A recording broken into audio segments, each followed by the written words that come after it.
We're now going to start a panel that has to do with national partners' perspectives on transportation policy and how they affect health and economic development. Leading that panel today will be a true road warrior who is flown in this morning and plans to fly out this afternoon late. Will be Geoff Anderson. So Geoff, you come on up and get your panel started.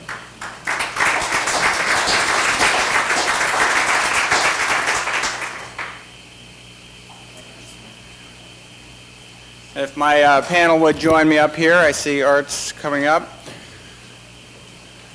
We timed the alarms just to coincide with the panel. It's really going to help out with the atmospherics, I think, because this is an alarming topic. No. Thank you, I'm on it.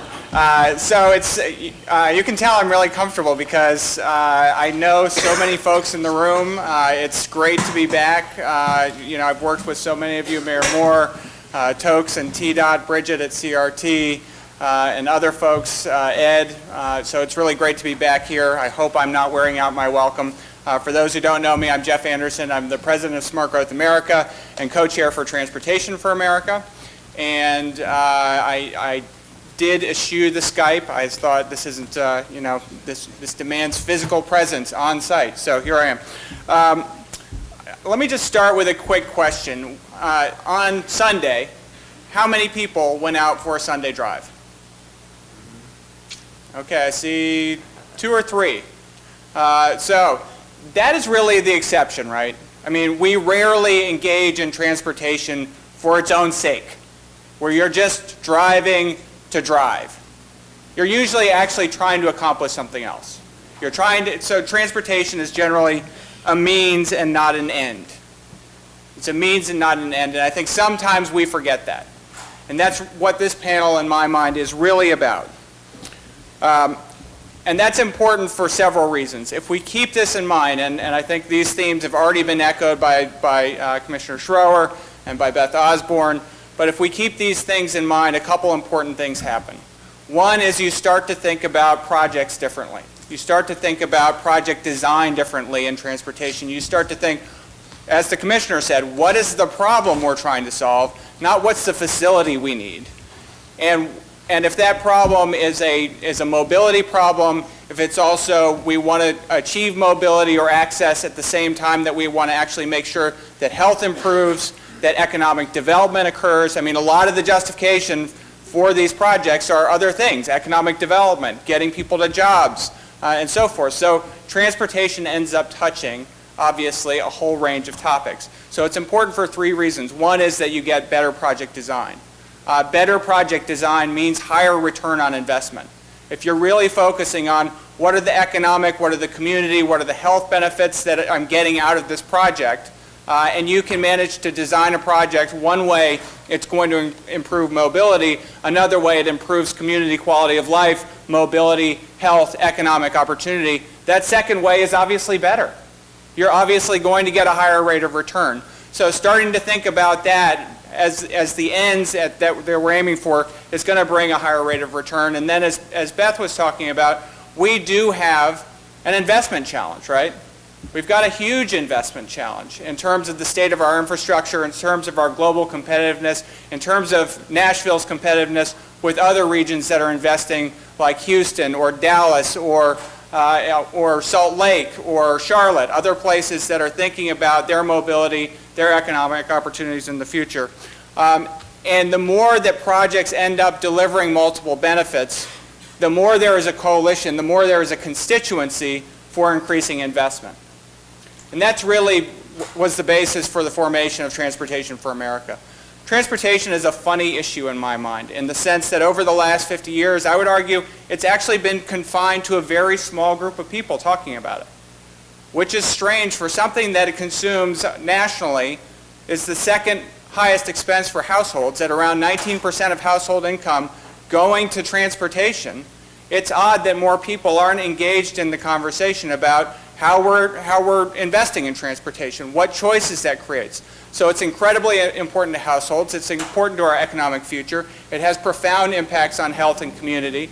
on opportunities for everyone in the political and economic spectrum, but particularly important for those trying to bootstrap themselves up from the lower rungs of the economic ladder. All of these have profound effects. And that was really the basis, and that small conversation that's been happening was the basis for the formation of Transportation for America. For those who don't know, Transportation for America is a coalition of over 500 different organizations.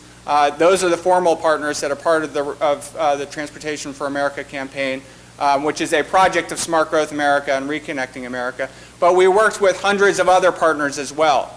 And some of those partners were interested in aging issues like the AARP, trying to think about as their members get older, how are they going to get around? Others, we worked very explicitly and deliberately with those developers that Beth was talking about, scrambling to get to the transportation opportunities that are put on the ground because they see real economic opportunity. It brought together a whole coalition, the biggest reform coalition in the nation, to advocate for, in Washington, what were fairly radical ideas, like let's protect the assets in transit and roads and bridges that we've already built. Let's not let them fall down. Let's make sure that they're in good shape before we think about starting to build a whole bunch of other stuff. Let's do that basic work. Let's create more choices for people so that people of all economic spectrums can get to work and so that employers have access to the wide range of labor pool and can best match labor opportunities and skills with the jobs that they have, because a lot of what we have in the U.S. are job skills mismatches in many cases. So those kinds of things enabled this coalition to come together and created, I think, a very powerful coalition that engaged a lot on the transportation bill, and I will say created a lot of new advocates for investment. It was not sufficient, frankly, to get us over the top, because there is a powerful set of folks who are really concerned about any investment at all, and in this budget climate, it's totally understandable. So it's going to take a new set of people, a new set of advocates for thinking about investment to get anything to happen in the future. And I'm particularly pleased to be able to introduce this panel because I think the panel represents a lot of those folks and advocates that we're going to have to engage if we're going to be effective in changing the way transportation is thought about, making it a kitchen table issue that people are willing to invest in. We're going to go in order. I'm going to do as the mayor recommended, let you read their bios in the program, but we'll have the presenters go in order. First, we have Art Guzzetti from the American Public Transportation Association. And next we'll have Mitch Silver, the president of APA, and Mitch said he didn't know which hat he's wearing today. I'm not sure which it is either. Mitch is also the planning director for the city of Raleigh, as well as directing a number of other things there as needed. And finally, Ken Rose at the Centers for Disease Control, and then we'll have a conversation with them once the presentations are concluded. Art.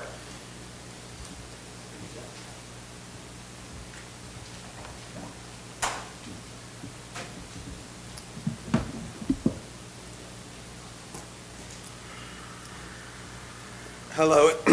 Hello and good morning. First of all, I just want to say, Geoff, I want to associate myself with your remarks. The holistic view of connecting transportation policy with energy policy, environmental policy, economic policy, health policy, that's spot on, the exact way to look for it, and that's the way to make it happen. What a good attendance you have today. I want to thank Michael Skipper, the skipper, for inviting me to be here today. Nashville, many great things happening. I want to mention my good friend Paul Ballard, who runs the transit system here locally, keeps me apprised of the developments as they're happening. I like to say that I'm one of 36 million boardings that are going to take place around the country on public transportation today. I haven't taken my ride yet, but I will before the day is done, so I can mention that. No other business has that many face-to-face customers, by the way. I have so much to talk about, and I will not do justice to the full dynamics of each issue, but I'm going to try, and I'm going to hit on three major themes, I think. We just heard a lot from my good friend Beth Osborne on Map 21. I don't want to overdo it, but I do want to underscore a few points on that. I do want to talk about, as a second theme, some of the things happening elsewhere around the country. It's good to know what is happening elsewhere, especially the good things. And third, I want to give a little bit of the lay of the land in Washington, D.C. as we are in very interesting times, as they say. So, Map 21, you've all heard about it. Is it a landmark bill?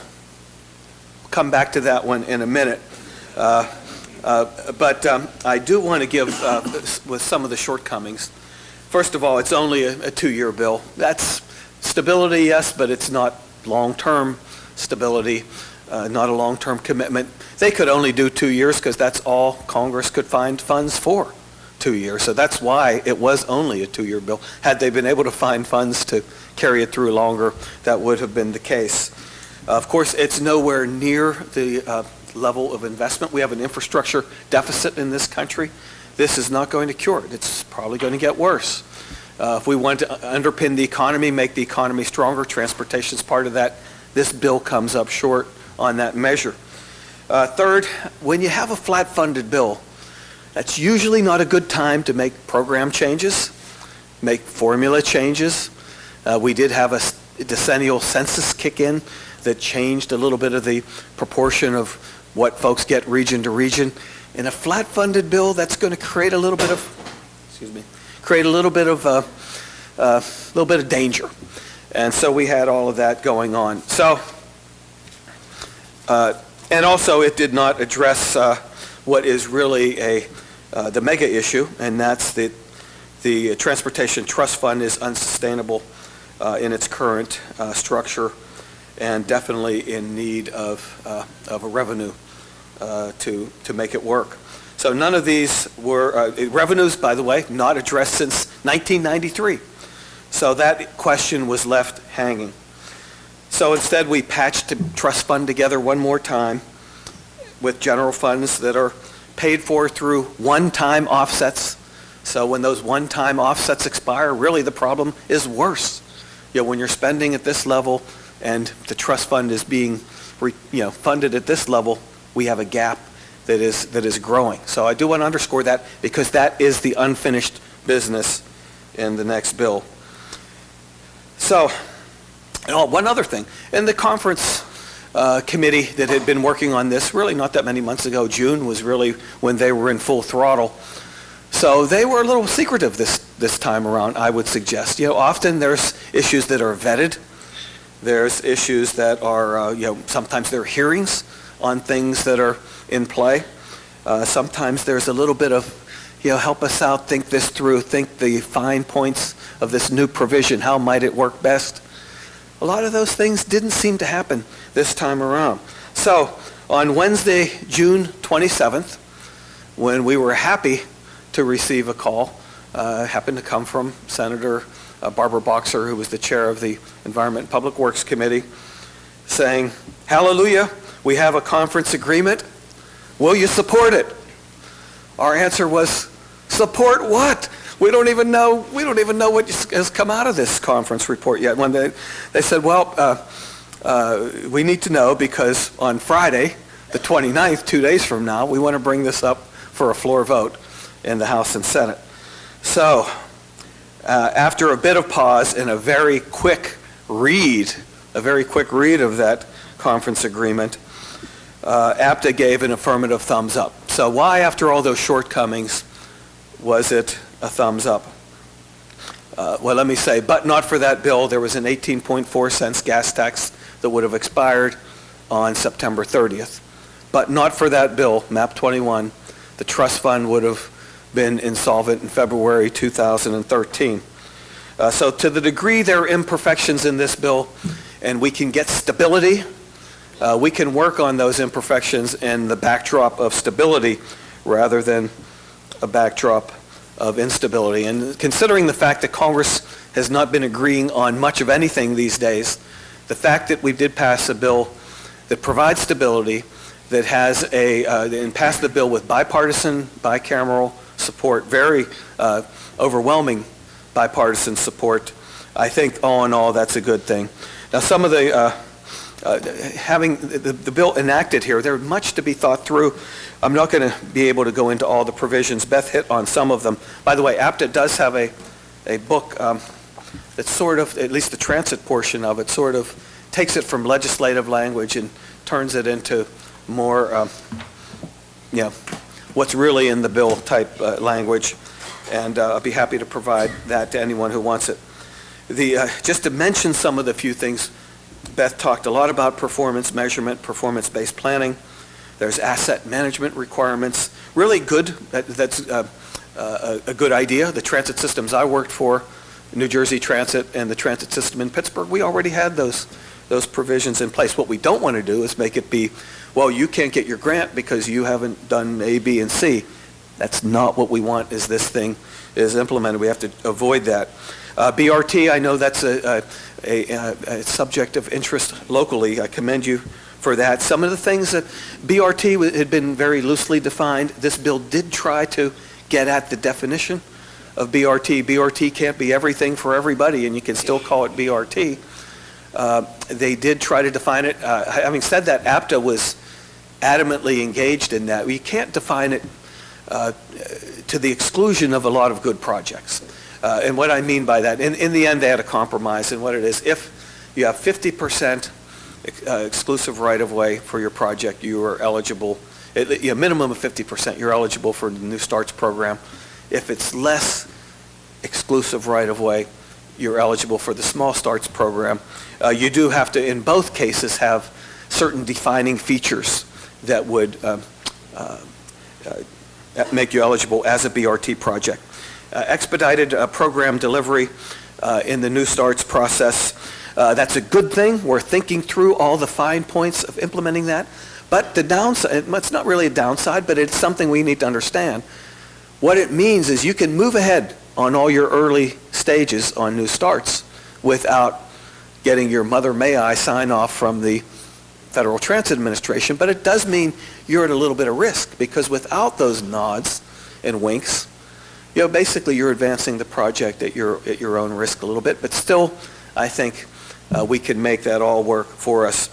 Safety, mentioned, all important, but in my view, safety, at least in public transportation, is more of a local issue and less of something that needs to be regulated in a heavy way from Washington. TIFIA, Beth mentioned it as a resource. Well, I wouldn't call it think about it. It's a loan program. It's a good thing. It's something we need to take advantage of. It provides leverage for gaining other assets, but it's a loan program. Financing is not funding, and you can't do financing without funding. So we can't look to some of these finance things and say, aha, on that. The National Highway System, I'm not going to talk about that because other panelists might. It was expanded. How is that expansion going to work? In a way, it's taking a lot of, say, locally controlled projects and putting it in a national system. Let's think through how all that might work. A significant point here. The discretionary programs, Beth mentioned this, basically that's history, for at least for now. It's history. Congress didn't want to earmark themselves. They didn't want to give money to the DOT to award. So what's the alternative? They basically formularized everything. So really what MAP 21 is, in a way, you could say, it's the post-earmark legislation. So it takes us away from the earmarks and discretionary programs and tries to drive the program with the idea, let's make this a performance. Let's put the hook on performance here. Let's put the hook on good management of the transportation assets that are assigned to states and to transit authorities and to local governments. So is that going to work? Can we rally behind it? I think it helps us sell the program. It helps us justify the funding for it. We'll see if that evolves in which way. Now, November 6th, Election Day. We'll see how the dust settles on that. Shortly thereafter, APTA will organize a task force to get immediately to work on tweaking the bill. Impressively, I think, there is a focus like I have not seen in Washington on looking at the revenues that need to fuel the trust fund. Taxes, revenues are an issue. It's been the opinion of many transportation stakeholder groups. We can come up with transportation policy. We can come up with program ideas. We can advise Congress on how transportation works best. We know a little bit about that. Revenues, whatever revenue fuels the trust fund is okay with us, has been the policy over the years. Well, I mentioned earlier that there hasn't been an increase in revenues to the trust fund since 1993. So we're starting to say, well, maybe we need to work on that a little bit. Again, in the past, it's been politicians, congressmen, congresswomen, you tell us which revenue you can get the most support for. What's the path of least resistance? That's a question more for political leaders to answer than transportation stakeholders. But I think that stakeholders say, let's develop a consensus on what we think is a good idea that we will all stand behind you on and try to push that kind of idea through. Yesterday there was a big meeting at the U.S. Chamber of Commerce to try to advance that. Let me jump quickly. That was my first theme. I'm going to cut the second two themes short here for time here. But let me mention some of the things that are happening around the country in the public transportation world. The economic recession has been rough on local governments. It's been rough on states. It's been rough on transit systems. It's been a tough 4 years. I've been in the business 33 years, all in public transportation sector. And I've never seen it as bad as it's been. I think we're coming out of it. But there have been service cuts. There have been fare increases on top of service cuts and fare increases the year before. And it's been widespread around the country. Having said that, transit ridership continues to grow. In fact, the first quarter of the year, it grew by 5%. 5%, you double transit capacity needs in 20 years at 3.5%. When you're growing at 5%, you can see the kind of growth, and that's being driven by all the trends: population growth, urbanization, demographic trends, energy and environmental trends, economic trends, affordability trends, all moving the needle. Highways will continue to be an important part of the picture, but the needle is moving towards a more balanced system with public transportation in a more prominent role. 8 full funding grant agreements last year. That's 8 major commitments from the federal government towards major new transit investments. Salt Lake City this year, I've not seen this. 5 ribbon cuttings. Talk about a community that said, we've looked at our future and we want transit to be a big part of that. 5 ribbon cuttings in 1 year. Can you believe that? These are major projects. BRT projects all over the country, streetcar projects all over the country, ridership up. And I know you have a panel coming up later today with a couple of my good friends on it here with the transit ballot initiatives. I want to make one point.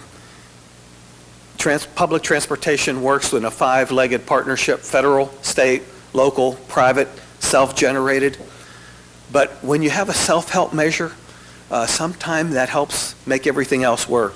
And we have examples of that in Denver, where they did have a dedicated sales tax, and that helped leverage $1 billion full funding grant agreement from the federal government. That helped leverage private interest, where they have skin in the game and are sharing the risk of the Eagle P3 project in Denver. Same true with Los Angeles, where they had a sales tax, and they're leveraging in all kind of ways to make things happen from that. Another success story, Denton County, Texas, where they had a concession to a toll road. Folks said, we need a toll road in this community. Okay, for the right to build a toll road, how much will you give us to the county government? Well, they had multiple bids, and they end up getting $2.5 billion for the rights, just the rights to build the toll road. And from those funds, they built a rail system connecting into Dallas. So those are some of the creative ideas happening. The Dulles Corridor extension in Washington, where they're extending the Washington Metro system to the Dulles Airport, a very much needed project, funded through a combination of tax increment financing, a special tax district, airport passenger facility charges, and tolls. So these are some of the ideas of very creative financing plans around the country. In SEPTA in Philadelphia, they've decided their stations can be named, instead of the 3rd Avenue station, they can call it the the AT&T Third Avenue station, something like that, or and they're gaining money through something like that. And final example is I think that real estate might be the next big thing in New York. Now, New York is a mega city that's, but I think the example holds elsewhere. The Barclays Center, where the developer decided to pay and put $5 billion into relocating the New Jersey Nets from New Jersey to Brooklyn. Now, the developer and the financial investors didn't care a lick about the NBA or didn't know a thing about basketball, but they knew the power of development opportunities, and they saw the benefits of relocating that arena on top of air rights owned by the New York MTA with rail access to the whole region. And they see all kinds of development opportunities coming from that. The list goes on and on on that. And by the way, on the ballot measures, you have Memphis, Columbia, South Carolina, Chapel Hill, North Carolina, Los Angeles, Seattle region, Virginia Beach, all coming up in November. I think it's the biggest year yet on that. Geoff, 1 minute. Okay, 1 minute to wrap up. Thank you. Just to underscore that there is a fiscal cliff. You've heard those terms, perhaps, Geoff, in the Beltway we hear it like 100 times a day, but I'm sure you hear it here too. And there's a lame duck session. There's a combination of the Bush tax cuts, so-called Bush tax cuts set to expire, the debt limit coming due by the end of the year, sequestration, which means if they can't come up with the targeted budget measures, they're just going to take money off the top of everything, tax reform, tax extenders, all on the agenda. And this is a lame duck session. And how transportation is going to come out of this is a little bit of a question mark. But final point, hey, the best plan yet, really, I think, has been the Simpson-Bowles plan. Said it's going to take a combination of spending cuts, revenue increases. We do have to look at defense and entitlements as part of the answer. But while we're doing that, we have to make sure that we grow the economy and underpin the economy through infrastructure investments. And by the way, while we're cutting spending, while we're taking other measures, we have to deal with transportation, and they recommended a 15-cent gas tax. Geoff, my concluding point is this. Thanks for the time and attention. When MAP 21 was enacted, and the months before it was enacted, you hear experts, these so-called experts in Washington that get paid big bucks for their inside information and their knowledge and understanding of the process. And most of those experts, I think it's fair to say most of them would say, you're not going to have a bill this year. Congress isn't agreeing on anything. The stars are not aligning. You're going to have to kick the can down the road one more time. Again, these are the people who supposedly know the way the wind is blowing. And I'm not impugning them. Based on the information they had, that was probably their best judgment. But I want to say the same thing on revenues. If you hear that there's no funding left, if you hear that we're going to be entering an era of declining public support, nobody knows that. They don't know that any more than they knew about T21. We can define the future.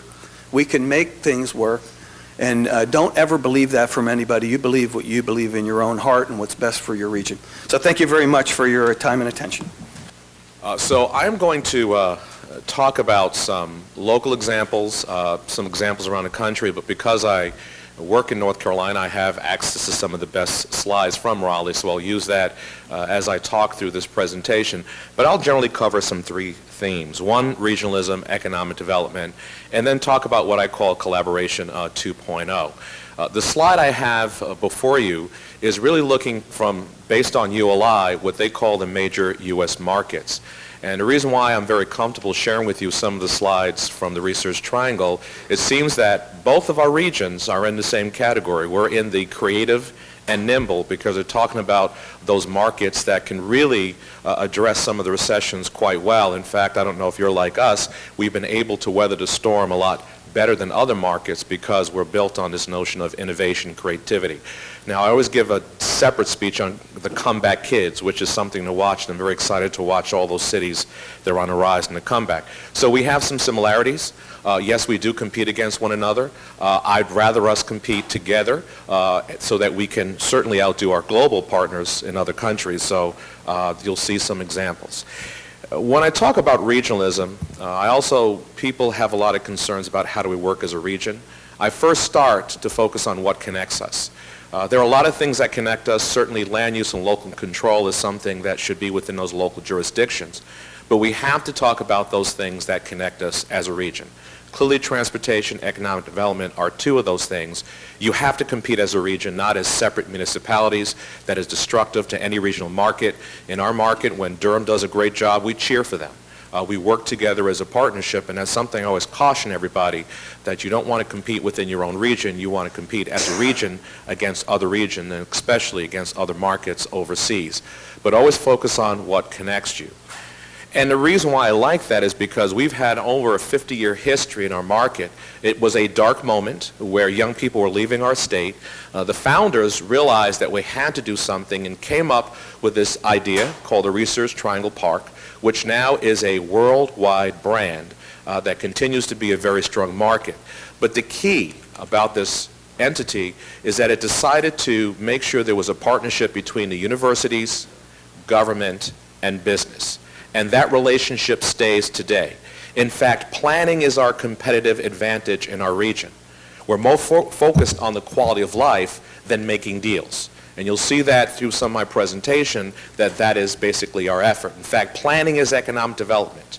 Transportation is economic development. Education is economic development. So we focus on those and not just on deal making, but on plan making, which involves all those parts. So we have this long history. The U.S. Chamber is our partner. Major businesses are our partner. And as a result, we definitely look at planning as our competitive advantage. Now, similar to your region, I was surprised when I heard the mayor say you're expected to grow by over 1 million over the next 20 years. We're in the same situation as you. So again, there are some similarities hopefully you can learn from. During that same time period, we expect to grow by 700,000 jobs. And so we wanted to look very carefully about how we're going to grow and how transportation and land use actually work together.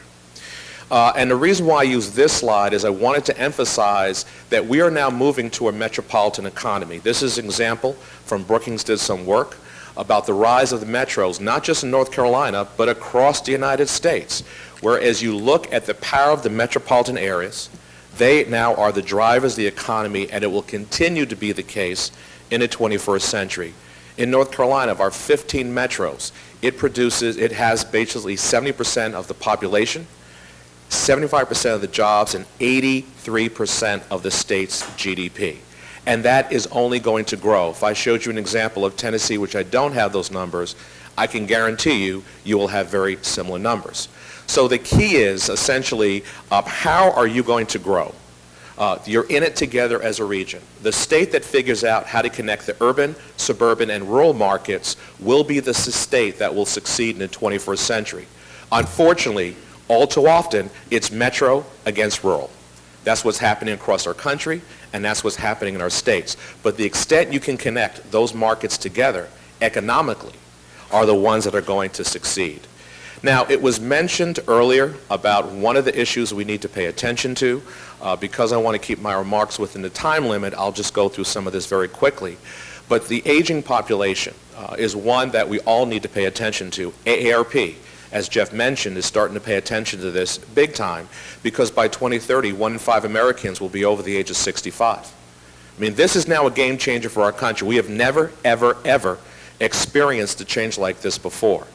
Now, the question is, what will these individuals do when they realize they can no longer drive and we have to rely on basically an auto-centric network that we've built? In fact, the latest numbers is that it's roughly the age of 70 on an annual basis that 600,000 Americans stop driving every year. Now, people will drive to their 80s and some will even drive to their 90s. Now, my father, he passed away in June, but he was driving up until his late 80s. We finally had to take his license. I mean, after being in a parking lot with him in Florida and hitting so many cars in the parking lot, I said, Dad, So it's time. So if you ever were in St. Cloud and your car was hit in a parking lot, I apologize. It was my father. But he did stop driving. And a report by Tea for America, and I know they're represented, is showing that basically by 2015, 15% of all Americans over the age of 65 have poor transit access. Atlanta, leading the nation in just 3 years, 90%. And then we cannot talk. In our market, we're number 5 on the list for mid-sized metros. The good news is we had a plan. You know, part of our role as planners is to look into the future and look at that uncertainty and make sure we have a plan for it. And we did that. And now we're working with all of our partners to make sure we have a plan in place. Now, because it's very difficult in our market that we hear this often, I'm sure you hear this too, right, Mayor, is that why are you spending all this money downtown? Downtown, downtown, downtown. Why are you spending all the money downtown? And so my staff and I got so frustrated with this point that we decided to make a very simple illustration. And what we showed them was that it would take 600 homes on 150 acres to equal the tax value of just one high-rise building downtown on 1 acre. That's 600 acres with the families, schools, and roads, and police, and fire. That building downtown doesn't even need that infrastructure. And so we realized that it would be 90 times the tax value on a per-acre basis for that high-rise versus that subdivision. So we told our taxpayers, if you want to continue building that, be clear. What you're really saying is, I'll pay the tax load. I'll pay the tax load. And so we decided to take a very different approach going forward.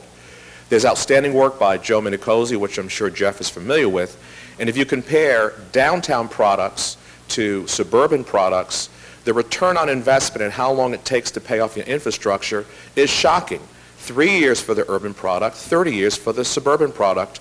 And the point is that while anybody would make the right decision about how they would make a decision based on these numbers, time after time after time, local governments choose the bottom one because that's what they're presented, and they do not look at the return on investment.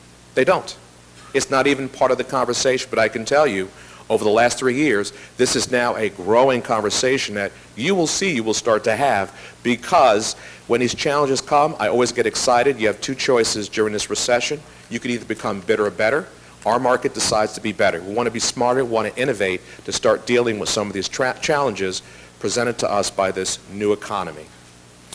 Also work by Joe Minicozy, he did a comparison. So you don't have to go high-rise. He just took basically a Walmart, compared it to a 4-story building in downtown Asheville. On a per-acre basis, that downtown building outperforms it 10 times on a tax value basis. What about the jobs? I mean, it's not even close. Now 74 jobs on a per-acre basis. And so you can do these numbers. We're not advocating that every square inch of your region should be 4 stories. But what we want to say is that you want to make those right decisions in the right places and see how your transportation matches up to that network. So we tried this analysis in Raleigh, looked at the value of our land. The darker blue shows the highest value, and I was a little bit surprised because I couldn't see anything in our city. So I said, something's wrong. So we went 3-dimensional. Can you tell me where downtown is? I mean, it's not even close. Our downtown and midtown is outperforming probably 100 times. And so as we start to build our new network on transit and on BRT, we're now starting to do our own projections to show how this will transform our landscape when we take the value of land, land use, and transportation and marry them together. So at least we have this as a baseline. And right now we're doing that work, and I'll show you our growth framework map in a second to show how they all come together. We cannot separate land use and transportation. I think you all know that. But now we need the proof points to share it with the public and the elected officials, so when they make decision, they can communicate the difference that it's making. So as we looked at the value per acre based upon the map I just showed you, Walmart actually has the lowest return on investment when on a per acre basis, and that 6-story in downtown, 6-story, not high-rise, is $110,000 on a per acre basis. So if you plan smartly or strategically and start to look at how transportation, land use come together, actually that is a smarter way to go forward as we plan. And so we're now updating our code. We're now looking at the value of land, and what you see in pink are the land uses that we're going to do a citywide remapping and increase the land value. And by the way, all those colors coincide with our transportation investment. And that is what we're going to use to increase the value of property, increase the equity for the property owners, which will spur redevelopment. So all of it ties together. Increased land value means increased tax base, increased value, and all those suburban markets that want to stay where they are, they can. We just want to be smarter about how we plan. And so I didn't know the council was aware when they just approved this without a question. I said, are you sure? But I was quite delighted. In 2011, we actually passed a policy in our comprehensive plan that said for major capital projects not tied to immediate life and safety capacity deficiencies, all of those projects, all the other ones should be subjected to return on investment analysis as part of the prioritization process. You want to ride that road? Show us the return on investment. We don't want to make your commute 5 minutes shorter. Show us how we're going to pay back the taxpayers. Now, it's not that the council is going to say no. We want that to be part of the conversation so they understand when you make this investment, you will be able to pay this back in 3 years or 60 years. We believe the public should know that. I was delighted to hear the commissioners say that you now have an attitude where there's no debt, which is absolutely remarkable. I don't know about our state. Hopefully we're one of the 5. Does anybody know if we're one of the 5? We're not? Thank you, sir. That was very emphatic and to the point. The answer is we are not. Okay, thank you. Okay, more wounds. I wonder if I have some arrows in here. No, thank you. I appreciate the honesty. That is good. We got to, okay, watch your rearview mirror, Tennessee. And as a result, because we're able to marry these together, we actually surpassed Winston-Salem. We're now the lowest taxed city in North Carolina. This is where we start to marry the transportation, land use together, and this is what speaks volumes, not only to new businesses coming in, for residents that are there. So it's not just taking the transportation for what it is, we're now trying to partner transportation, the regionalism part, as well as land use, and this is what the bottom line is, what it produces to our taxpayers. So I'm going to end right now on a couple of points on regionalism. We're involved in a reality check. This is something that ULI produces where you look at a large region to start to plan for your future. You use Legos, and then you have to put all the Legos down. If yours is 1 million, you expect to grow, they will come up with the jobs on a colored Lego to figure out how you're going to grow as a region. 300 people from all sectors, residents, business, government, all come together. We did this exercise about 3-4 years ago. The concern we were having at the time, over a 50-year period, our population grew by 480%, but we consumed 3 times the land to accommodate that population. It was unsustainable. So courtesy of our Triangle Council of Governments produced this visualization so you can see what that means. There's 1950. The top yellow is Durham. The bottom one is Raleigh. Oh, by the way, there is no such thing as Raleigh-Durham except for the airport. Does everybody know that? Durham is part of one metropolitan region and a different MPO. Raleigh is part of another metropolitan region. And did you know we had 2 MPOs in our region? There's 2. I mean that seriously. They tried to merge, but it didn't happen. But we're part of the Raleigh-Cary Metro. Durham and Orange and Chapel Hill are part of another. But that's what it looked like in 1950 before IBM and RTP arrived. And then with that growth by 1970, you start to see the land consumption move. Again, Raleigh's at the bottom, Durham's at the top. And then this is what happened during those golden years by 2000, the region spreading. So we did our analysis to find out what would it look like if we continued the same pattern of development by 2035. This was part of our long-range transportation plan, and that's what it looked like. I mean, if the first slide was cancer, we'd say, sir, you're dying in about a month. This is unsustainable. It was taking our growth and spreading it across the region like peanut butter because every jurisdiction said, don't tell me what to do. Let the market decide. We'll figure it out later. That was unacceptable in our region. And so we came together as a region to figure out how to avoid this because this, from a financial point of view, we could not sustain it. We could not pay. And so while I could not quantify what you're seeing more and more, some proof points of what's happening across the country. Just yesterday, Champaign, Illinois just released a report to show what is happening in terms of their development and tax revenue in their market. Urban service area is producing a $33 million tax surplus. The sprawl part of their region is producing a $20 million tax deficit. And again, that report just came out. I cannot read to tell you exactly what went into it, but Arthur just mentioned Salt Lake City. By following their Envision Utah plan, also a ULI reality check, it turned out the Salt Lake City area through 2050 will save $4.5 billion in transportation, water, and sewer and utility investments. And then there's another analysis by Cleveland, Ohio, their BRT also mentioned that they project it'll generate $4.3 billion in new investment. Now that's rare for a BRT. Usually you get those kind of numbers with light rail, but we'll see whether that actually comes to pass. So as I close on our exercise, we decided we had about 30 examples. Vibrant centers, I was on the team. No one knew, but our team won. Vibrant centers. So as a plan director, I'm glad I had a lot of credibility and my team won.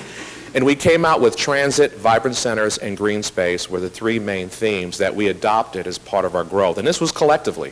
50 municipalities signed on to this, and now we're pursuing these step by step. The follow-up actions right now, a regional transportation plan.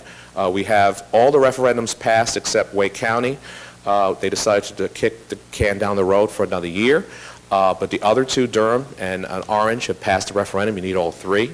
A regional land use map. This was my recommendation, had never been done before. Because when you look from space, there are no boundaries. We decided to put all of our land use maps together. We have to make adjustments because they're all different, because we've never done that before, to see exactly what does it look like along with our transportation plan. And we're moving forward, as we always have, with our regional economy, both our ecosystems and our targeted clusters, to make sure they all fit together. This is Raleigh's Growth Framework map I shared with you earlier. This allows opportunities for the young generation to find urban product as well as seniors. You can see the circles are a transit line. You can see where the growth is going, which also coincides with where we're going to increase land value, which I shared with you earlier. We're now trying to provide some illustrations. We do not have transit now, but to give people an indication of what this will look like. And now we're trying to model each one of those transit nodes to show how the tax value will increase. Because a lot of people say transit costs money. What they don't talk about, number one, as we all know, highways is the biggest subsidized piece of infrastructure that the world has ever seen. That is not for free, but the return on investment is higher for transit, and we're trying to now model that to show the public that yes, it does require some subsidy, so does highways, but the return on investment is higher for transit. And then here are all the land use maps that we're now trying to assemble together. Hopefully that product will be done soon. We have to, low density in Raleigh is high density in Cary, so we're trying to make sure we have a common language. The last piece here is outreach and in-reach strategy, started with our comprehensive plan. Our most difficult customers were our own departments. I mean, the public was easy to do outreach, but we had an outreach strategy, but then an in-reach strategy for our own departments because the government was the most difficult partners to work with. And so this is our department. We call them silos of excellence. We were good at what we did, but just don't get out of my silo. And the CPO, that's who I am right now. I now oversee 7 departments. After the comprehensive plan, our boss had consolidated all these: planning, economic development, transportation, and by the way, we have the administrative function of the MPO. All that now is under one umbrella. Now we're seeing huge dividends. We don't operate that way. We operate this way. Under my leadership, I'm pushing for a more systems approach, where there is no hierarchy. We all work together as freaking staff out, but I can tell you the public is seeing the benefits of having this new systems approach versus the silo approach. And I will maybe talk more about it. And so we have wonderful examples where the public's seeing how we're taking all the elements, return on investment, parks, planning, economic development, transportation, into the planning process. And Blue Ridge Corridor, same thing. We're looking at all the important transportation aspects, but loading in sense of place and all the other important ingredients to make our places special. This is a transportation project. You would know it looks more like an urban design product. We're moving toward implementation, and all the developers community is on board. That's what we get when we marry it all together, rather than just a transportation facility. This is state-run facility, by the way, and even our state DOT is on board. So my closing thoughts. A metro economy is a 21st century economy. Focus on what connects you as a region. Have an outreach, but also an in-reach strategy. I make sure that not one department is the lead on a project. If it's a transportation project, get parks involved, get plannings involved. If it's a parks project, get transportation involved. Don't give it to one department. A minimum of 2. Develop an integrated systems approach instead of the silos of excellence, and understand the ROI and relationship between land, transportation, and the economy. Thank you.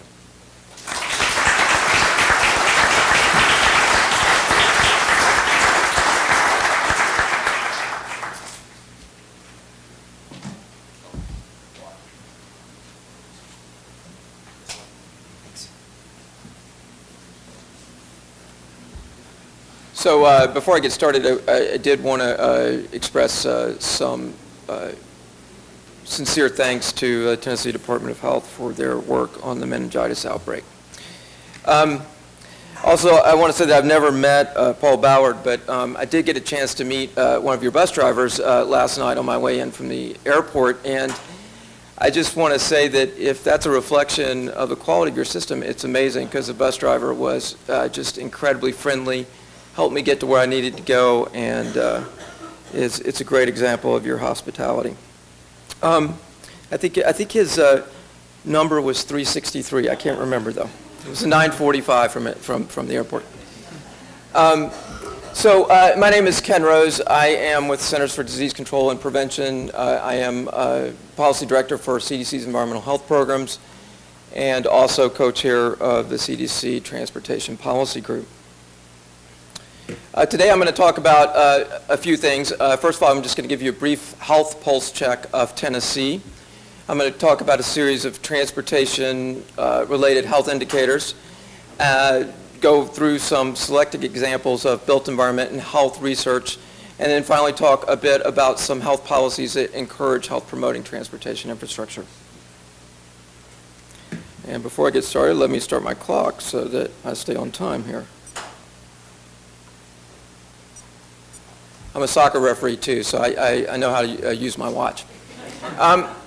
So these are the 10 leading causes of death in Tennessee. For those of you who can't see it from the back, you do have PowerPoints surrounding you, which is great. But the heart disease, cancer, stroke, chronic lower respiratory disease, and unintentional injuries make up your top 5 leading causes of death. Roughly a third of your unintentional injuries are related to motor vehicle crashes. Here in, these are going to be basically health issues that are associated with transportation policy. Each year, we see about between 30 and 40,000 deaths. Fortunately, over time, it's been going down. But more recently, 32,000 deaths in 2010 were associated with motor vehicle crashes. 4,000 of those roughly were pedestrians, and 600 were cyclists. About 2.3 million non-fatal injuries. One key point here to note is that motor vehicle crashes are the leading cause of death for people between the ages of 5 and 34, and second leading cause of death for folks in the next age group. If 30,000 people were infected with meningitis right now, we'd be really concerned about it. And it's one of these epidemics that we don't talk a lot about in this nation. In addition to that, while the good news is over time, motor vehicle fatalities have dropped over time. You can see the trend line there that roughly motor vehicle crashes have gone down from around 35,000 to 32,000. What is also clear here is that the fatality burden for pedestrians and for bicyclists has remained flat. So what that means is that more that bicycles and pedestrians are making up a greater proportion of the total fatality burden. It's shown a different way. You can see here that while bicyclists and pedestrians represent about 12% of the total fatality burden, they represent about 14% of the total burden. And traditionally have received only about 1.6% of federal funding. This is important because you have to walk or ride a bicycle usually to get to transit. Chronic disease burden. It's no secret to anyone in this room, many of you who have been involved in health over time have probably seen the slides that show the increasing obesity epidemic over the last 15 years. Just saw some research actually in today's USA Today, and I've seen it recently, that there does seem to be some evidence that we're reaching the peak of that curve. But one of the things I want to mention here is that obesity and physical activity are independently related to health. So that means that you can be physically active and overweight and still get the benefits of physical activity. And conversely, you can be thin and physically inactive and still suffer the health risk associated with that inactivity.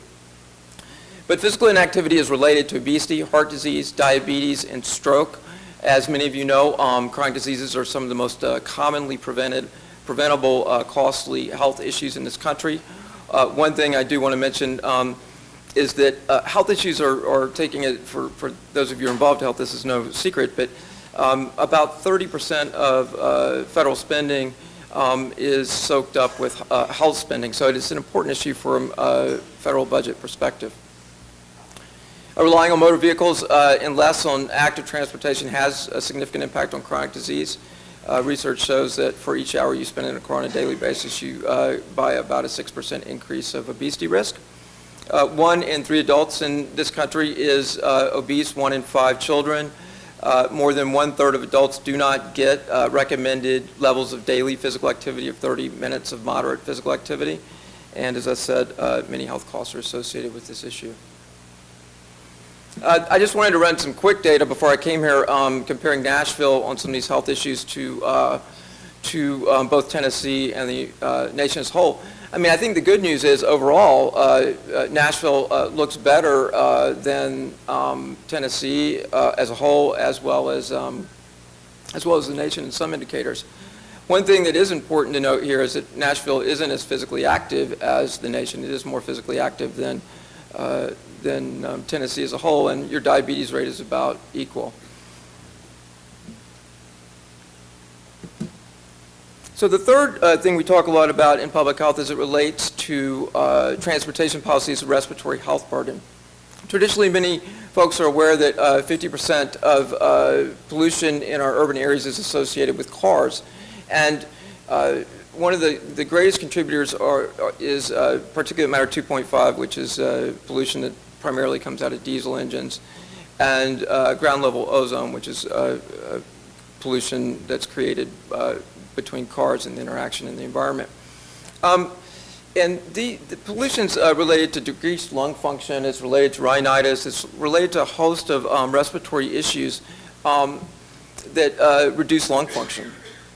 In addition, more recently, we've seen that particulate matter 2.5, which is increasingly being associated with cardiovascular disease or emergency in other words, acute cardiac events or presentations to emergency rooms for heart attacks is associated with particulate matter 2.5 exposure. A study was done in Scotland that basically modeled what would happen if you could take particulate matter 2.5 out of the air tomorrow.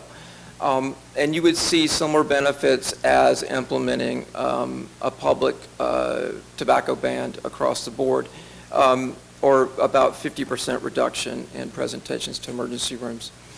It's important to note that asthma has increased over time. About 10% of the U.S. population now has asthma, and it's a disease that primarily attacks kids. So, more kids have it than adults. Anyone who's coached a soccer team in an urban area, as I have, will often see 3 or 4 of their kids on their team that are on inhalers. So revisiting, and this is hard to see from where you are, but I'm going to revisit the top 10 leading causes of death in Tennessee because about 7 of them are related in some form or fashion to our transportation decisions. Heart disease is both related to sedentary lifestyle as well as air pollution, as I said. Cancer, we know, is related to air pollution. Strokes are related certainly to sedentary lifestyle, some research emerging perhaps being related to air pollution. Chronic lower respiratory disease related to air pollution. Unintentional injuries, obviously, to auto crashes. Diabetes to sedentary lifestyle. And the study did demonstrate that among the recent immigrants, but it also demonstrated that neighborhood walkability was a strong predictor of diabetes for everyone in those neighborhoods, independent of age and income. So it's interesting finding. It's the first finding that I'm aware of that actually goes straight to disease as opposed to obesity, and then what might happen as a result of obesity. Some public transit articles that correlate public transit with walking. This was the first one done by Dannenberg and Besser in 2005. And the goal was to evaluate, does public transit encourage walking? And what this study showed was that on average transit users walked about 19 minutes a day, and that 1/3 of transit users got the Surgeon General's recommended 30 minutes of daily physical activity. This was a study that was done in Charlotte. Very rarely do you get an opportunity to go in and do a before and after study on the built environment. And this study went in and evaluated neighborhoods before the Charlotte light rail system was put in place, did BMI measurements, body mass index measurements, or measures of weight. And the thesis was, would this impact obesity?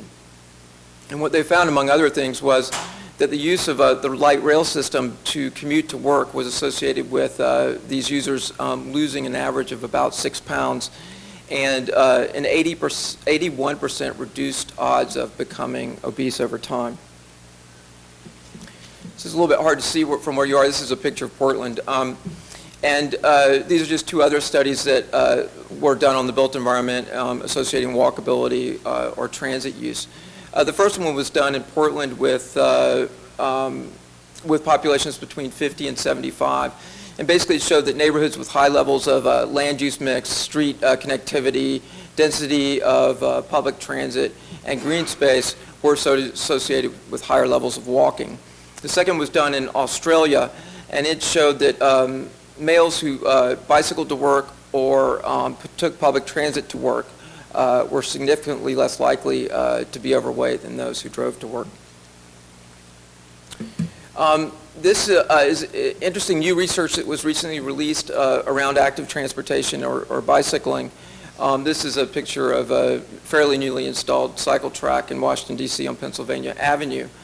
This is the first study that I'm aware of that actually evaluated bicycling infrastructure and the relative safety of different types of infrastructure. It's a source of a fair amount of debate in this school of thought. And basically the question was, what elements of the built environment were associated with bicycling injuries?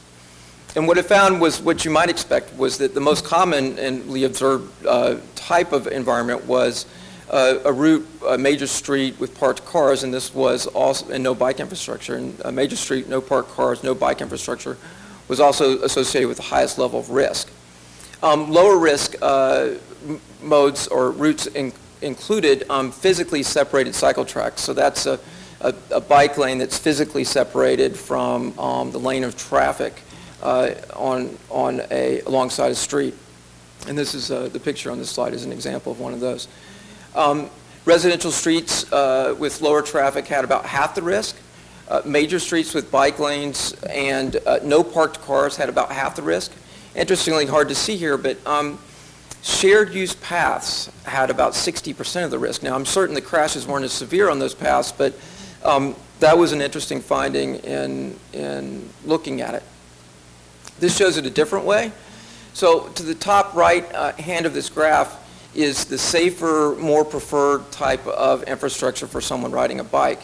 And basically it shows the same thing, that the safest type of infrastructure is either a neighborhood street that has traffic diversion or reduces the traffic volume on that street, or a cycle track or a bike-specific path.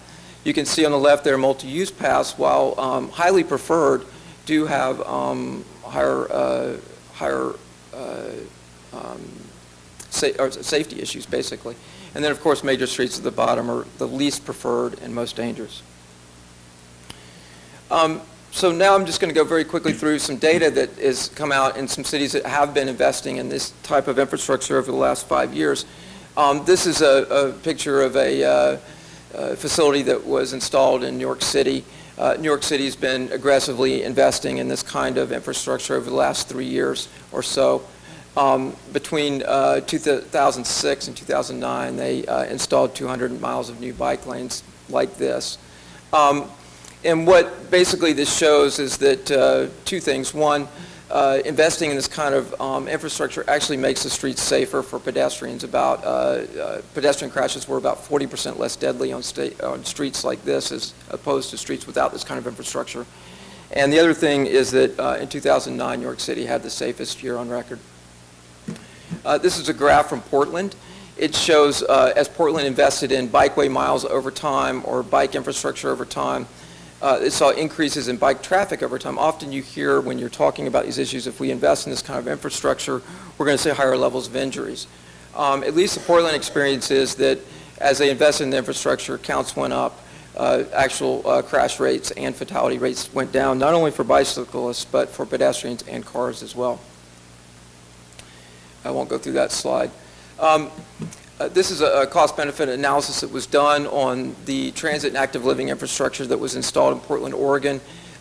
Basically what this slide shows is depending on what kinds of models you use over the next 30 years, you will see varying levels of impacts or cost benefits associated with investing in transit and active living. The point here is that you will see benefits and that it is a good return on investment. So I'm going to go through briefly here some statements that the health community has made about transportation policy.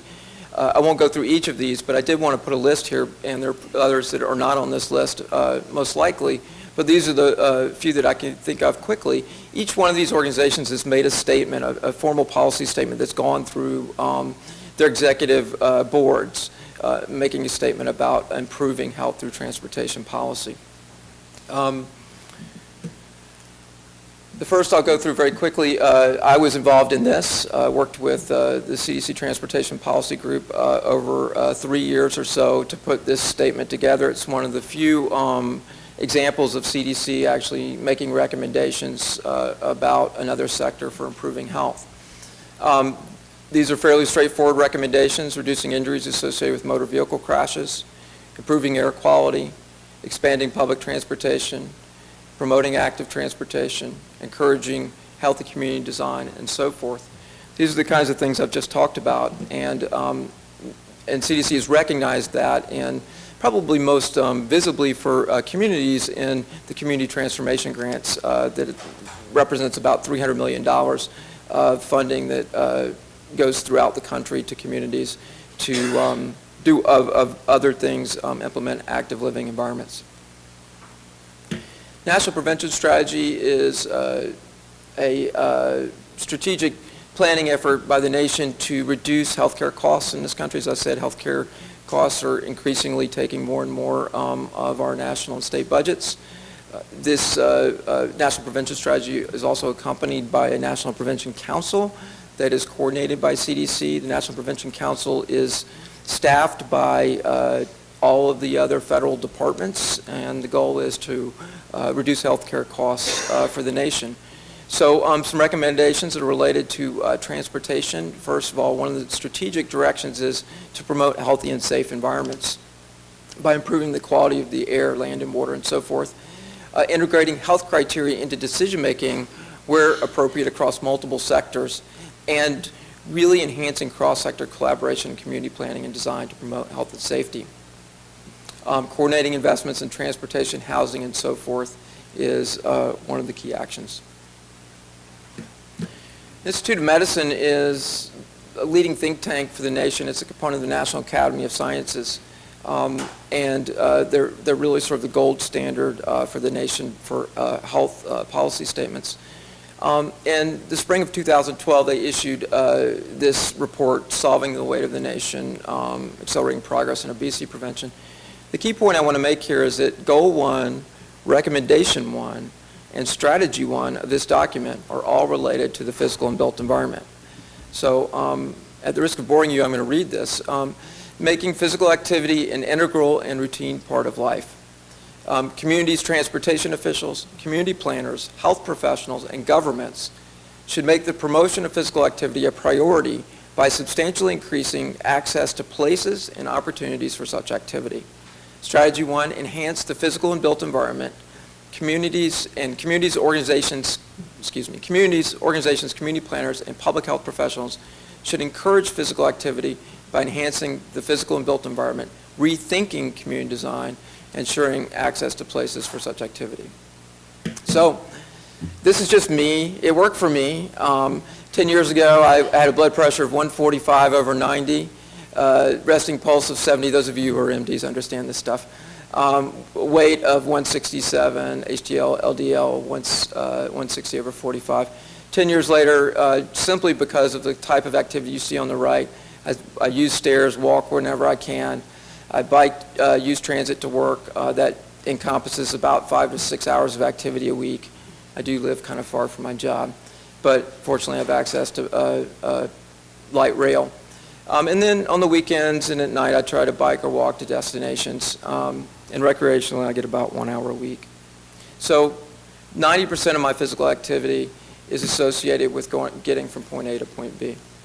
So this is the end of my presentation. Those are my kids right up there on the left. I always have to put my kids in my slideshows. That's us biking home from school one day. I had the luxury of being able to go pick them up. So thank you for your time.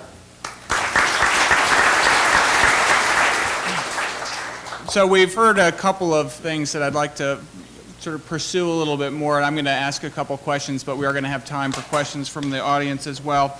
Art talked to us about the revenue crisis at the federal level. We also heard that from Commissioner Schroer. The revenue issue is a big one, no matter what level of government you're operating at, and that we've also seen some self-help in response. Mitch, it sounds like transportation as a silo of excellence no longer exists in Raleigh. It's integrated into broader efforts at community improvement, economic development, and the city's other goals. And though it can't be folded up and stored conveniently under the bed, I look forward to an infomercial, late night infomercial on the great new weight loss product called Transit. And you can be the spokesperson, I think, with your personal story there. So that's exciting. But all joking aside, there are clearly benefits, whether you're talking about the health side or the economic development side or other aspects that accrue from doing transportation in particular ways, or that we miss out on if we pursue other paths. And it seems like, particularly in an era of declining revenues, that if there were some way to capture and credit the savings you get when you actually coordinate school location with existing transportation and housing decisions, when you help governments reduce their healthcare costs because of improved health outcomes among populations, we have this real disconnect between the kinds of transportation investments that generate benefits and the ability to funnel that back into those investments. Is there a way to crosswalk this, or what's your thoughts on that? Well, I'll offer one thought here, and my colleagues have more. Geoff, good question, and that was very poignantly stated by the Tennessee DOT. One thing, let me offer a couple very quick thoughts there, Geoff, not to go in depth in them. One is, to the degree it's government investment, and schools are governmental, and there should be some public consideration to that, and so I think there's some hook maybe on public. There was any government, whether it be a post office, whether it be a government building that has workers coming to it. We talk about green buildings. Well, if you have a green building that's energy efficient but located in a place that everyone has to drive to, it's really not so green, is it? So all of these things have to be taken into account. The impact of the infrastructure requirements certainly can be quantified. What do you do then? I know in Maryland, as you know, your partner, Governor Glendening, had smart growth policies in place that said that's all going to be taken into account when permits are given and things like that. I think I'm dancing around it a little bit, but those are some opening thoughts. I think one of the things I would say is it's really important for multiple sectors to come together, non-traditional sectors to be included, and to come to the table and think about some of the policy decisions and the ramifications of those policy decisions. Integrating it all into one clean number that's a cost impact number is a difficult thing to do. But I do think you can come together and, reflect how some of the investments are impacting health, for example. I know that Nashville is a national example of this and a model of integrating health measures into their master planning process. And in fact, often I will credit Nashville in presentations that I make in other venues. At the national level, CDC is working with USDOT to put together what we're calling labeling right now a transportation health tool. But the goal of the effort is to try and think about ways that we can inform performance measures in a way that influence health, in some ways modeling some of the work that's been done in Nashville. Because we think that we have to make these types of questions, obvious questions, in the way that we're making our funding decisions. And so our hope is that once we get through this project, that some of the good work that's been done here and other places can be replicated in other areas, and that local areas will come and say, look, we need to be including health in this conversation. So I'll just leave it there. And Mitch, let me ask a follow-up just on the issue of silos, because I think you in particular sort of have a unique opportunity to try to reconcile some of these differences. Just to follow up on the school example, for instance, if the Department of Education or the school district is looking at locating a school, and it does its kind of standard calculus of, well, how much money do I have and where's the cheapest land? There's a logic there that leads you to an outlying location potentially. But if you have that as part of your portfolio, along with transportation, you might say, wait a second, it's going to cost less on the front end, but it's going to cost us a ton for the transportation agency. Have you had those kinds of opportunities to get some greater efficiencies since you're overseeing those different departments, not the school district per se, but other departments? Well, the school district did approach us because they recognize their standard is 20, 40, 60 from elementary to middle to high school, and running out of land. Sites are becoming more expensive, so they did and plus we have a law in North Carolina that a child in elementary, it must be a one-story building for security reasons, so we're somewhat hampered in. They did approach us to figure out how they can approach things very differently, so we do have a partner relationship with the school board. I mean, we try to do things multidisciplinary because I think recognizing, as I stated, the silo approach does not work, that we try to bring as many voices on the table. I don't know if they're looking particularly because it's non-taxable schools, but it does make sense that if it is non-taxable, lesser footprint means that it makes more land available to be taxed. But certainly they do have a safe routes to school. They're trying to find a way, can kids walk to school versus using the bus system, which has all sorts of issues.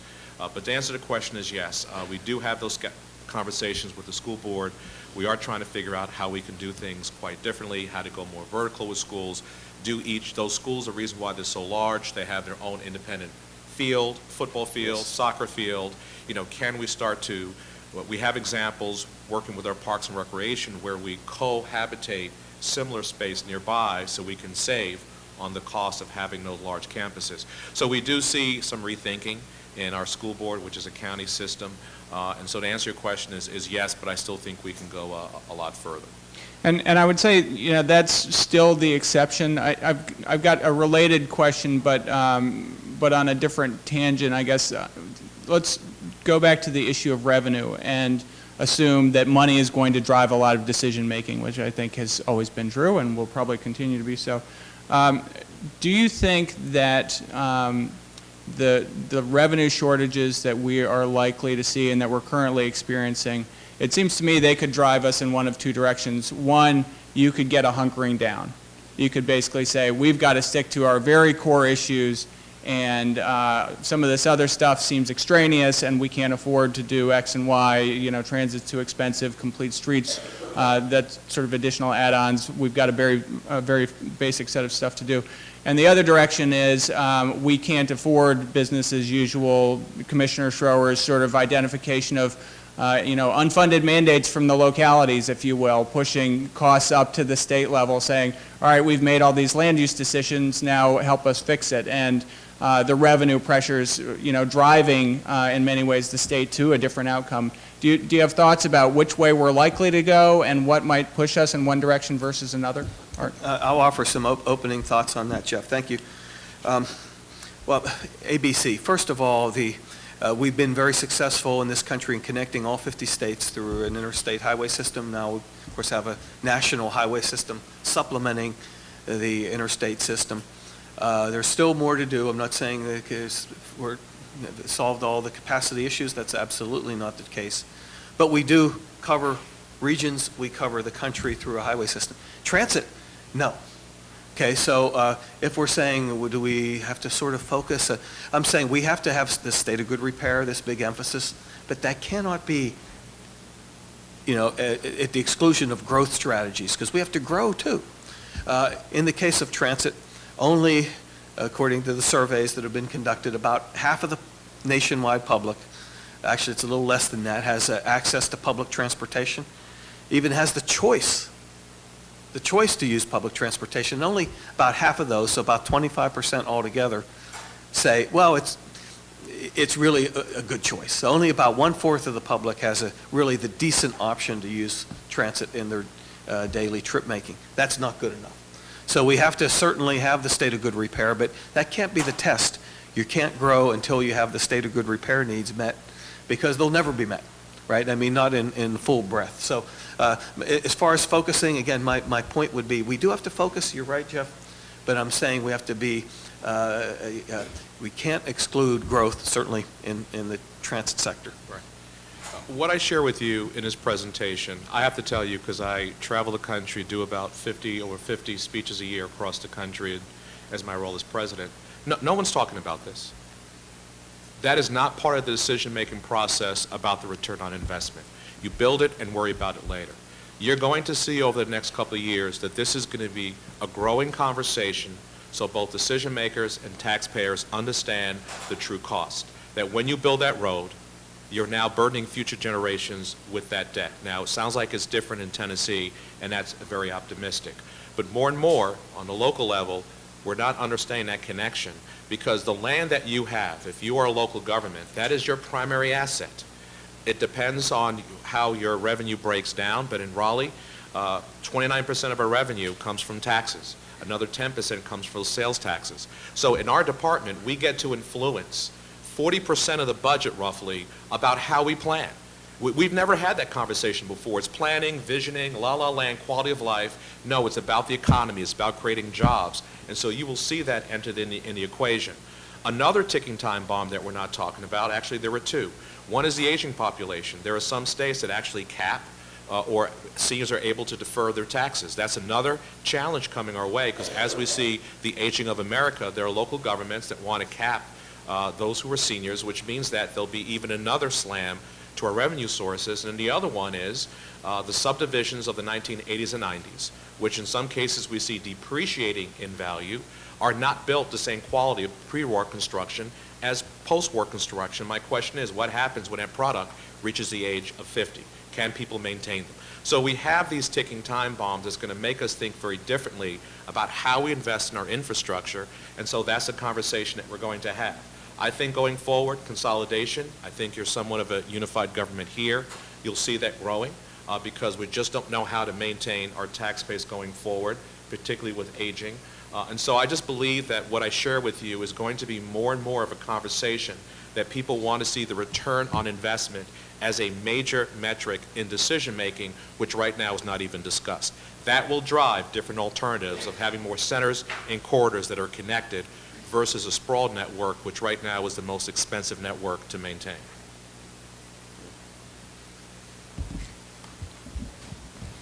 There is optimistic news. I don't want to depress anybody. There's good news ahead. So the thing is that you have places across the country that are starting to figure out how to do this right. Utah, Tallahassee, Raleigh, and I'm sure having this forum, I know that Tennessee can get this right as well. So I'm optimistic that there are positive signs happening across the country.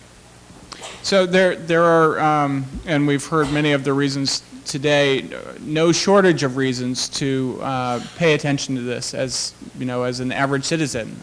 You spend 19% on average of your household income on transportation. In some communities, that's going to run 25, 30% of your household income. I did the quick math in my head, Ken, and it looked about 1% of the United States on an annual basis, that 1% of our citizens will be involved in some kind of auto accident with or an injury or death as a result. That's that's, if you look around this room, that's one person in this room probably. There are, the implications for health of kids, for quality of life. There are no shortage of reasons to think about this, and yet, as I sort of opened, I don't think this is the topic of dinner table conversation. So, apparently the wonky talk that I'm happy to give is not necessarily the thing that's going to get through and get people thinking about these and engaging on this issue. What do we need to do in terms of communicating this better? I'll offer a quick thought, Geoff. You're right in some ways, but I tell you what, it's been noted widely, and Beth certainly talked about it, and I think John as well earlier. There's a generational shift going on now. It's not fully quantified. It's a lot of it is anecdotal and things like that. But given the choice between those car keys and 2 weeks in Europe, the baby boomers might have taken the car keys. I think Generation X and Y and the millennials are thinking a little differently here, and so I think there is a little bit of change. I'll leave the point there. I will say it this way. I agree about the generational shift, and I believe we have to have a very straightforward conversation we haven't had in the past. Thomas Friedman in his book said of the greatest generation, that is a generation that gave their today for our tomorrow. They gave their today for our tomorrow and understood what it meant, of what sacrifice really meant from the Depression to World War II. Unfortunately, the modern generation wants to give their tomorrow for our today, and that's the conversation we're having across America. That when we look at the future investments, we want to give your tomorrow to our lifestyle today because that's what we know. That is going to have to change. Gen X and Gen Y are driving that change, but they're not in decision-making power, and they don't vote. On average, 30% of the population who are decision makers and who are the power brokers in the community tend to be from the boomer and mature generation. And when you ask them, is that 30% willing to give up their today, the way they plan, whether it's roads, whether it's communities, are they willing to give up their today for the next generation's tomorrow? And the answer is no. We know what we know, and that's what we're going to build. If we can have that conversation and explain, using those slides, about the pocketbook issue of what it costs them, it is a dinner conversation. They don't know what this roadway is costing them on an annual basis, of how they're subsidizing this transportation method. That's the conversation that we need to have, and I believe that will be a table conversation that most everyone would understand, because it plays into what they pay every year in their property taxes. I would agree with those comments. I think I see a shift in sort of demographic preferences as well.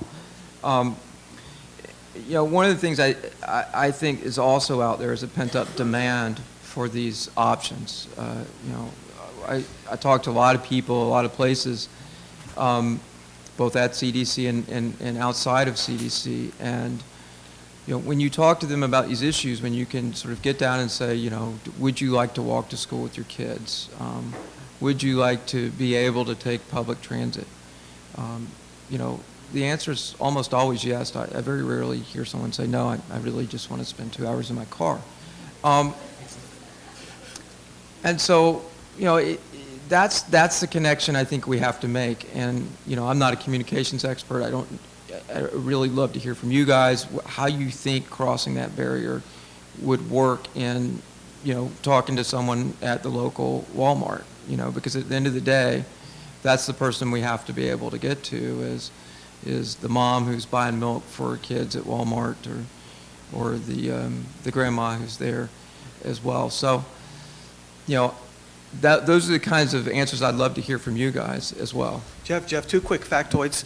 There is no decision, I think, that a household can make that can have a significant savings on your household budget than to get by with 2 cars instead of 3, 1 car instead of 2, perhaps even None. There's no decision that you can make and save significant money. And similarly, that same decision saves greenhouse gas emissions, et cetera.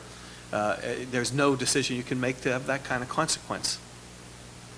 So there's a message there, but you're right, Geoff. We have to take it to the dinner table. Great. Let me take a couple questions from the audience. Yeah, here in the front. Good morning. My name is Sharon Taylor. I'm I'm also a planner by training. And I have a question for Mr. Silver.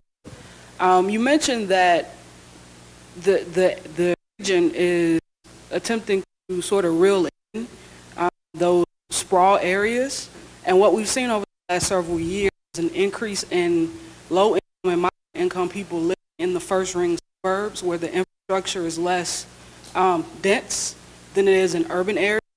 What conversations have been had around making sure those families have access to sufficient transit as well as affordable housing and jobs?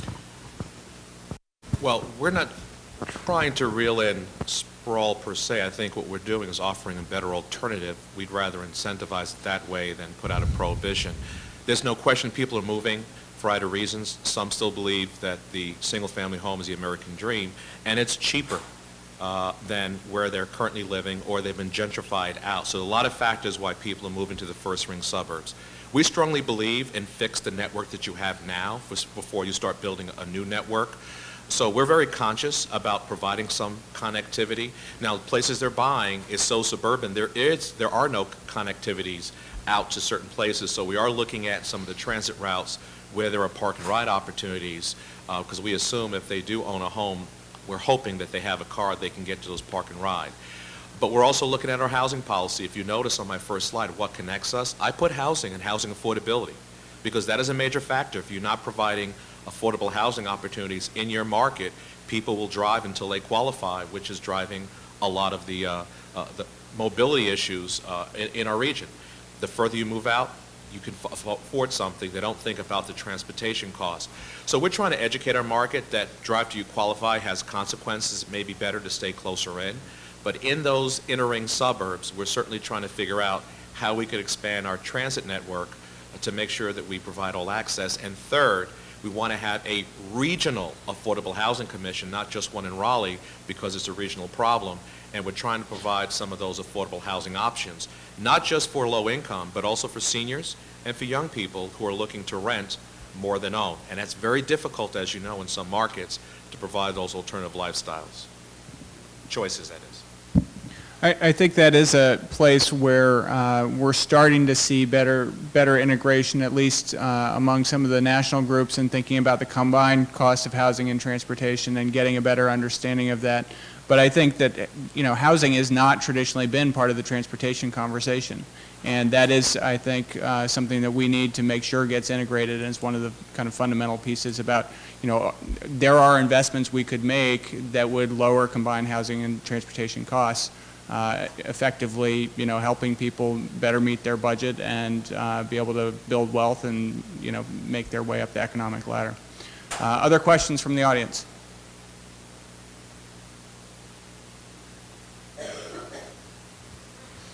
I've got one more question I just want to ask, and then I think we can conclude the panel. My question is, we've talked some about the federal transportation bill, but really transportation policy is being made at all levels right now. We're seeing ballot initiatives at the local level, at the regional level. Commissioner Schroer talked a lot about different policy changes that, the state is making. Mitch, you've been talking about how transportation is being treated within the city of Raleigh. Where do we think that innovation in transportation policy is really going to come from? Is it, with a lot of times the federal government is sort of the default place that we think about and talk about transportation policy, but with revenues declining, that may be declining influence, and obviously in a lot of cases Washington is playing a game of catching up to where the country has already gone rather than leading it to the future. So where is this happening, and what are you seeing? Well, surprisingly, we're hoping it's going to come from the business community. In the Charlotte region, the reason why they have transit, it was the business community that are the ones that stepped up because they didn't see their property as their property. They saw downtown as their campus, and they collectively, as business people, understood the importance of that place. And in the Charlotte market, that they were the drivers, and we're hoping, because right now, while we have 2 counties in the region that are pushing it, we have one that right now is reluctant because they do believe transit's a waste of money. They tend to be in power right now and will not even allow the vote to go to the public. But we believe that the business community steps up and understands the value, because right now in Research Triangle Park, they're re-envisioning this 7,000-acre park because young people don't want to work there anymore. They simply don't. They're looking for more of a urban, compact market, and so we're developing one downtown, and they're concerned that there's not competition. We believe we just have to expand the choice and opportunity. But I believe some of the innovation may come from the business community themselves that recognize the importance of whether you're aging and whether you're young, how important it is, and it increases land value more so than transportation. So I'm hoping that's where the innovation is going to come from, and certainly was the main driver in the Charlotte market. It was the main driver in Envision Utah and Salt Lake City, and my hope is that it'll also be a game changer in the Raleigh market. Right now they've been somewhat quiet, but we hope they step up, and I think that will put us over the top. So I believe that's where some of the innovation is going to come from. A couple thoughts really tying right into Mitchell's points here. I think local government will be key, local and regional government, but I don't think it should be as a substitute for other partners. We can't say, well, we're going to step up locally that because the federal partner is ramping down. I think stepping up locally helps the federal partner ramp up. All the partners need to be strong, all 5 legs. So I think there should be a strong local self-help type programs, but that only makes the other partner stronger. The stronger the market, the more their interest there is. And that point goes to the private sector too. Transit nationwide is a $57 billion business. That's big. If you rank it to other things, for example, take the freight railroad industry. It's about the same size as freight railroads, which is a totally private industry.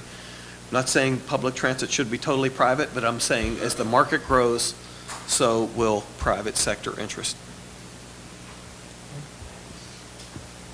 Well, this is not an area of my particular expertise, but I think just a couple personal reflections. I was I reflected in the beginning of my remarks, one of the things I sort of try to do whenever I travel is take public transit from the airport, wherever possible, just to see what it's like, and you get a view of the city in a way that you wouldn't any other way.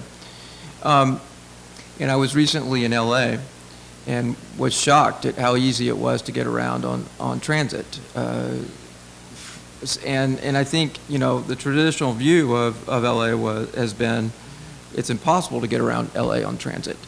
And I think that if LA can do it, and from a local perspective, put together a model that puts that kind of robust investment in transit in place, anybody can do it. And I think it's going to come from the local level in that way. Those kinds of models are, I think, important models that can inform other places across the country. Because at the end of the day, if LA can do it, I think anybody can do it. Great. Well, thank you very much. Join me in thanking the panel. It's a great panel.